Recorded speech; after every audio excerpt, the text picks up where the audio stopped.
Hi, this is Scott from Digital Fish with a how-to on catching snapper and other fish around the East Coast bays and Hibiscus Coast.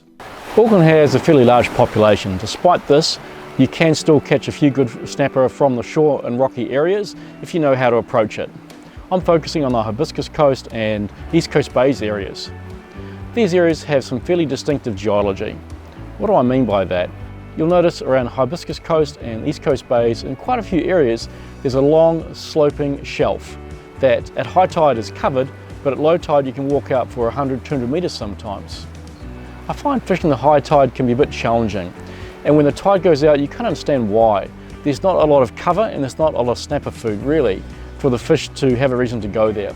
There's cat's eyes, some oysters, the occasional mussel, sometimes in the rock pools there'll be shrimps and that sort of thing. But you'll find at low tide you can walk out quite far and there's often a shelf there that you can cast a line out and into kelpie areas.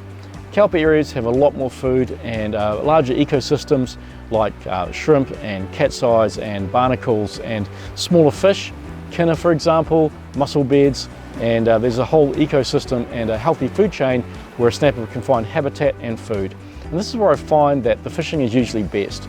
So fishing around the low tide and particularly the change of light as well.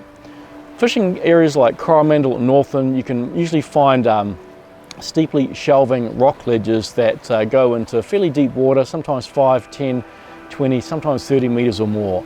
And despite high or low tide, you can actually still have some depth to catch decent fish. However, in the shallow areas around North Shore and Hibiscus Coast, it usually means that the snapper will only come in the change of light. Sometimes during the day they will be there, in late autumn, sometimes in winter and springtime, but usually in summertime when there's a lot more people around, there's jet skis and kayakers and paddleboarders and swimmers, the snapper tend to be a bit thin. But however, when it gets dark, snapper will often come into these areas and feed in the kelp and those sorts of places at low tide. So that's when I like to coincide my fishing times around the Hibiscus Coast, North Shore, on a low tide at the change of light, or fishing into night time. It can be very pleasant, it can also be quite productive as well. In the different seasons I've fished some reefs at low tide, middle of the day, or maybe a little bit overcast is a good time to fish these areas, and I've had snapper come up and try and eat my orange float off the surface. Summertime that doesn't really happen. Around suburbia, around the East Coast bays, I've caught fish up to about 4 kilos, sometimes within 100 metres of the houses behind me on the cliffs. You do have to persevere, you have to pick your spots. A really good tip, I like to use Google Earth to have a look for the weed beds. So you'll see the kelp beds through Google Earth, and it takes a bit of perseverance, takes a bit of exploration to find the areas where the snapper will hold. But we're trying low tide early morning or in the evening or into the night with pilchards, cup baits and burley, you'll often catch something or catch a feed, or you'll learn where the fish are and when the fish aren't.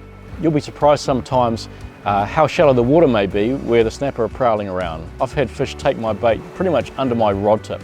So if you're really quiet and you don't shine your light on the water very much, then sometimes you'll catch fish right pretty much at your feet, and they'll be good fish too.